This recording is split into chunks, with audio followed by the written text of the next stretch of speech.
¿Qué onda muchachos? ¿Cómo están? El día de hoy vamos a revisar cómo es que se refleja la luz, cómo es que se refracta la luz, qué quiere decir cada uno de esos dos fenómenos. El primero. El primer fenómeno tenemos la suerte de que alguien como Wigman ya nos lo explicó. Nos explica Wigman que cuando en una superficie reflejante incide un rayo de luz con cierto ángulo, el rayo de luz que va a salir de ahí debe salir exactamente con el mismo ángulo que el ángulo incidente.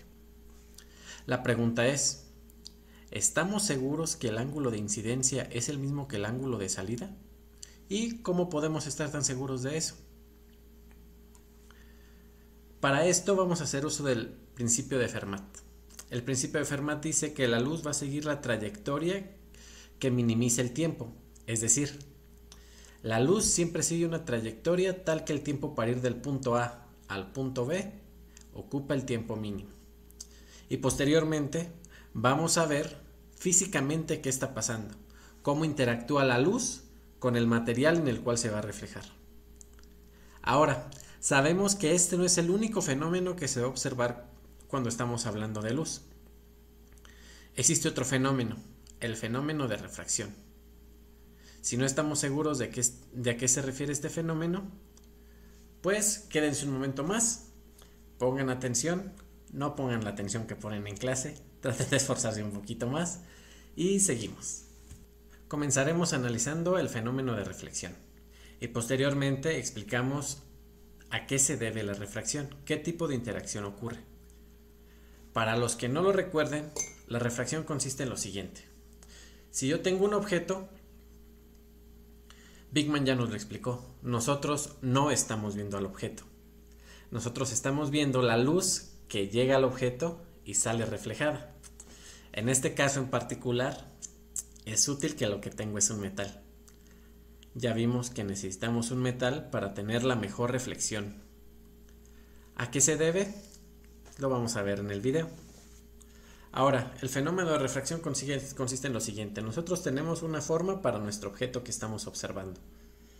Pero cuando yo lo pongo dentro del agua, observamos lo siguiente. Pareciera como si nuestro objeto estuviera quebrado. ¿Pueden observar? La parte que está fuera del agua se ve desfasada con la parte que está dentro del agua. La pregunta es, ¿por qué? Como nosotros ya habíamos dicho, la trayectoria seguida por la luz para pasar del punto A al punto B es aquella para la cual el tiempo de recorrido es mínimo. A eso lo conocemos como principio de Fermat. Ahora pensemos en la siguiente situación. Nosotros tenemos una superficie reflejante, por ejemplo, un espejo. Tenemos el objeto A, que será este punto,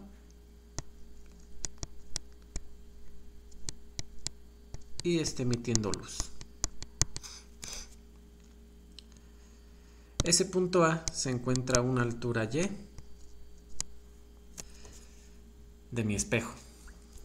Si se encuentra a una altura Y, nosotros podemos pensar que del otro lado del espejo, a una distancia Y, vamos a ver reflejado el mismo punto A.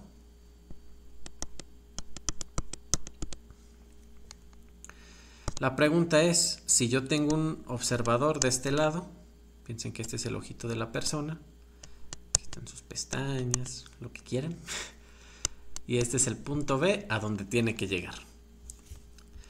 ¿Qué le va a convenir a la luz? Hacer una trayectoria como esta y luego llegar a este punto, o hacer una trayectoria como la del punto verde, o hacer una trayectoria como la que está en rosa. ¿Qué le convendrá? Noten que cada uno de estos ejemplos, este ángulo y este ángulo son distintos. El ángulo de incidencia no necesariamente tiene que ser igual al ángulo de salida. Voy a cambiar un poquito la pregunta. Sabemos que la velocidad de la luz es una constante.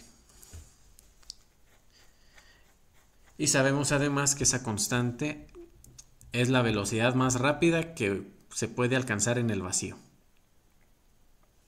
Ahora, En este ejercicio, en esta idea que estamos elaborando ahorita, pensamos que la luz en cualquier punto del espacio que tenemos aquí se mueve con la misma velocidad. Da igual si se encuentra arriba o por debajo del espejo, la luz se mueve con la misma velocidad.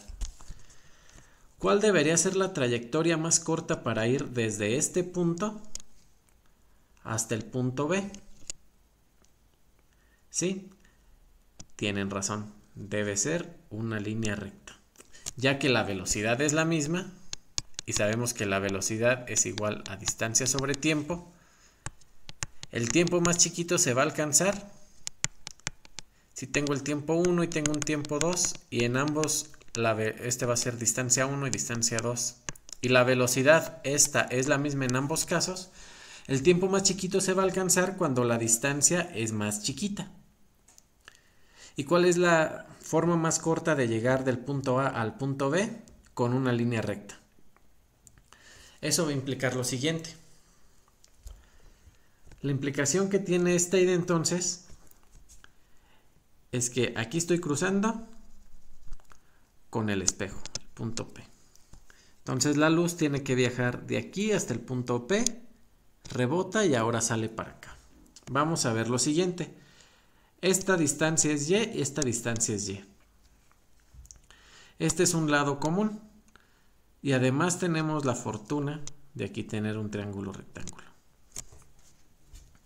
Esto quiere decir que el valor de esta hipotenusa, esta de aquí, tiene el mismo valor de este lado que de este lado. Por lo tanto, este ángulo y este ángulo son el mismo. Este es el ángulo teta, este es el ángulo teta. Pero aquí tenemos ángulos opuestos por el vértice. Quiere decir que este ángulo de aquí y este ángulo de aquí tienen que ser forzosamente el mismo. Este resultado viene solamente de aplicar el principio de Fermat. Una pregunta un poquito más llevándonos hacia la física es, ya sabemos entonces que el ángulo de incidencia es el mismo que el ángulo de salida. ¿Por qué? Vimos un resultado geométrico, vimos que el principio de Fermat se cumple. Ah, bueno, me parece muy bien. Pero ¿qué es lo que está pasando cuando la luz llega e interacciona con la superficie reflejante? De una manera sencilla podemos pensar que pasa lo siguiente. Bigman tenía su manera de hacer grandes los objetos para que fuera más claro. Yo voy a pensar que este triangulito que tengo aquí en azul es un pedacito de mi superficie reflejante. Entonces este pedacito es la superficie reflejante. Y como todo lo que podemos observar en el universo, está compuesto además por átomos. Hay átomos, átomos, más átomos, todo está compuesto por átomos. Imaginen por un momento que podemos ver las partículas que están componiendo mi superficie reflejante. Nosotros ya sabemos que la luz es una onda que va a llegar y va a incidir en estas partículas.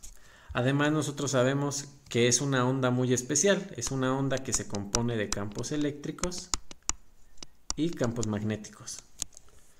Resulta que cuando la luz llega e interacciona con un átomo,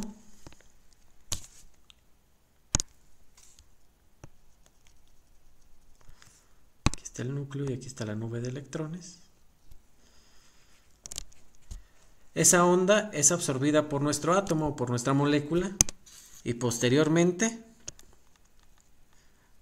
va a ser liberada. Resulta que por el principio de conservación de la energía y del momento lineal, vamos a obtener que el ángulo con el que se recibe esa onda electromagnética va a ser exactamente el mismo que con el que se emite esta nueva onda. Lo interesante aquí es que la onda que está entrando a interaccionar con nuestro átomo no es exactamente la misma que la que sale. Esta es una onda emitida diferente que la que está entrando. Sin embargo, se pueden considerar iguales debido a esta idea de que tienen la misma energía y tienen el mismo momento. Entender eso es motivo de otro video, sin embargo no deja de ser menos interesante.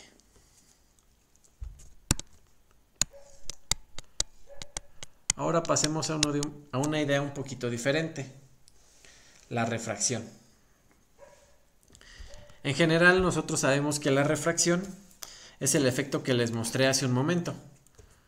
Cuando por razones de cambios de la velocidad de la luz en distintos medios, nuestro ojo percibe como si un objeto no fuera continuo. Ahora, nosotros sabemos que la velocidad de la luz es una constante y que está dada como 3 por 10 a la 8 metros por segundo. Y sabemos que ese es el límite de las velocidades permitidas para cualquier partícula o para cualquier objeto que nosotros podamos conocer. Eso viene de la relatividad. Sin embargo, hay una parte que siempre omitimos al momento de hablar de la velocidad de la luz y de su forma como límite de las velocidades. Y eso es que esta es la velocidad máxima que se puede alcanzar en el vacío. Es importante decirlo. Nuevamente, nosotros sabemos que la luz es una onda electromagnética y al ser una onda electromagnética está conformada por campos eléctricos y campos magnéticos. ¿Cómo se propagan esos campos eléctricos y esos campos magnéticos? Está dado precisamente por la permitividad eléctrica, ε0, en el vacío, y por la permitividad magnética, μ0. Estas dos son las constantes para el vacío, tanto la permitividad eléctrica y la permitividad magnética. Resulta además, como dato curioso, que la velocidad de la luz está dada como el inverso de la raíz cuadrada de ε0 por μ0. ¿Cuál creen que debería ser la velocidad de la luz en un medio distinto al vacío? Si ustedes dijeron, pues va a ser el inverso de nada más cambiar la permitividad eléctrica en mi medio 1 por la permitividad magnética en mi medio 1, déjenme decirle que son ustedes unos genios. Es justo lo que se hace.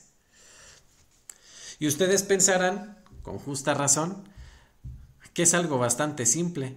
Solo cambio el 0 por el ε0 por el valor de la permitividad eléctrica que tengo ahora en el nuevo medio, o la permitividad magnética que tengo en mi nuevo medio, y se acabó. Tan fácil como eso. Y sí, matemáticamente, o como se ve aquí en estas formulitas, parece un resultado bastante simple, pero vamos a ver que físicamente tiene implicaciones muy importantes. Nuevamente, vamos a pensar que ahora tengo aquí un tanque lleno con agua.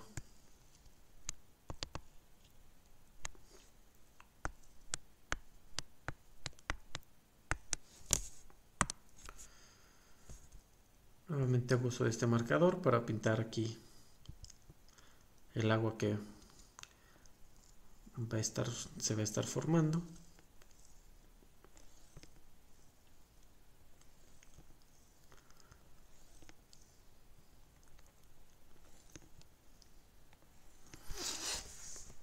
Y vamos a pensar, o bueno, no vamos a pensar, vamos a tomar el hecho de que la luz está conformada. Bueno, la luz es una onda electromagnética que va a llegar por aquí a incidir. Recordamos que la luz está formada por campos eléctricos y campos magnéticos. Ahora, El agua está formada por átomos de hidrógeno y de oxígeno, como nosotros ya hemos escuchado por ahí. Una pregunta interesante a hacerse es si estamos seguros que todo está formado por átomos. Si no estamos seguros de que todo está formado por átomos, esta explicación carece un poquito de sentido. Tal vez me estoy inventando esa idea de átomo. Y entonces, toda la explicación viene siendo una invención mía, ¿no? Vamos a observar ahora qué es lo que va a pasar. La idea es exactamente la misma que hace rato. Llega la luz,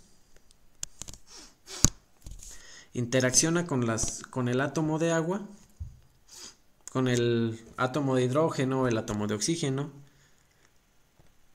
Vamos a pensar que interacciona con el átomo de hidrógeno. Aquí tengo yo el protón. Y por aquí está mi nube de electrones. Por acá viven. Lo que va a pasar es que como esto está formado por campos eléctricos y campos magnéticos, al momento de interaccionar estos campos con mi átomo, lo van a polarizar. ¿Qué quiere decir? Que se van a formar pequeños dipolos eléctricos.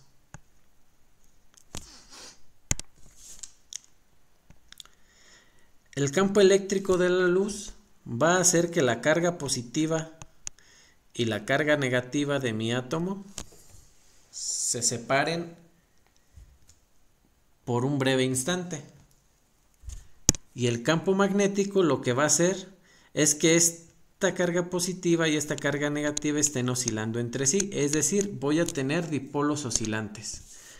Y si nosotros recordamos un poquito, sabemos que cargas eléctricas en movimiento me generan campos magnéticos y que además con esos campos magnéticos se pueden inducir corrientes eléctricas. Las corrientes eléctricas vienen a partir de campos eléctricos. Lo que quiere decir es que saliendo de aquí voy a tener una nueva onda con un campo eléctrico distinto, E1, y con un campo magnético distinto. Entonces, lo que estamos viendo es que a diferencia de mi superficie reflejante, donde la onda electromagnética que llegaba era la misma que la que salía, en este caso no. En este caso, la onda electromagnética que está llegando hace que la carga de mi átomo se vuelva un dipolo eléctrico. Este dipolo eléctrico además va a ser un dipolo que está oscilando. Y esas cargas oscilantes van a estar generando campos eléctricos y campos magnéticos simultáneamente, lo que se va a ver como una nueva onda electromagnética, la cual no se va a mover con la misma velocidad, aunque sí va a tener exactamente la misma frecuencia que la onda que acaba de incidir sobre el átomo.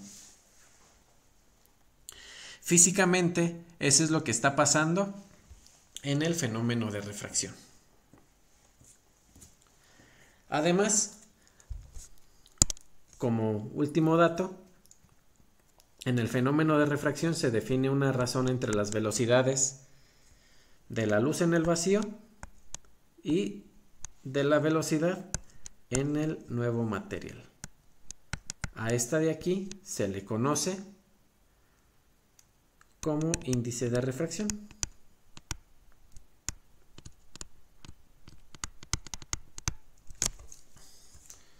La parte en este punto que era interesante de entender era por qué la velocidad de la luz tenía que cambiar según el medio en el que yo me encontraba.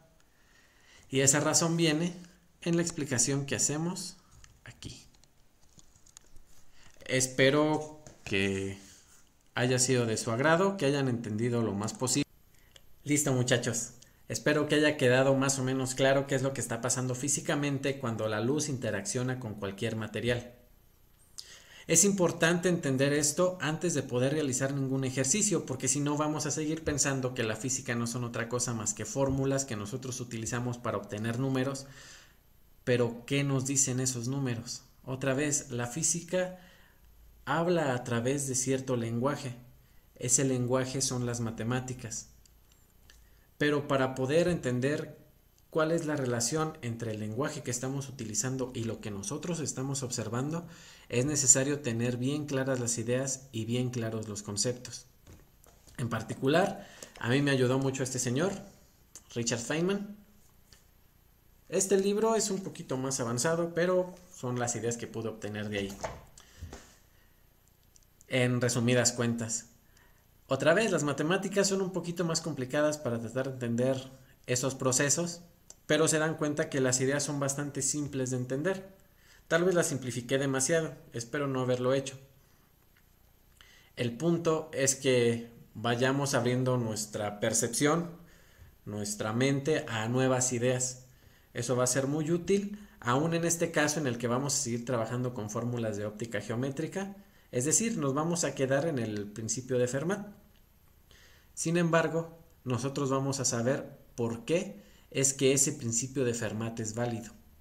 El principio de Fermat nos hubiera funcionado igual para demostrar lo que nosotros estamos observando para la refracción, porque iba a haber un cambio en la velocidad de la luz. La pregunta importante era ¿por qué cambia la velocidad de la luz? Así que ahora que lo sabemos, podemos ir tan rápido como nosotros queramos, agarrar un libro al que nosotros le tengamos toda nuestra confianza y aprender un poquito más. Por lo pronto, si tienen alguna duda, pues háganmela saber. Si hay algo que quieren que deje un poquito más claro, puedo hacer. Y lo que vamos a seguir a continuación es explicar lo que es la ley de Snell. ¿Qué tiene que ver la ley de Snell con la reflexión y con la refracción? Y vamos a hacer unos problemas que tengan que ver con ello. Por lo pronto, si alguien tiene interés adicional, puede ir investigando qué es la fibra óptica. Vamos a dedicar un video casi completo a cómo funciona la fibra óptica y cuáles han sido los beneficios que nos ha traído como sociedad. En particular, ahorita, en estos momentos de contingencia, es muy importante la fibra óptica y todo lo que hemos podido avanzar gracias a entender los fenómenos físicos como la radiación electromagnética. Bueno, muchachos, nos estamos viendo. Sigan pensando mucho, sigan preguntando mucho, síganse cuestionando todo y nos vemos en el siguiente video.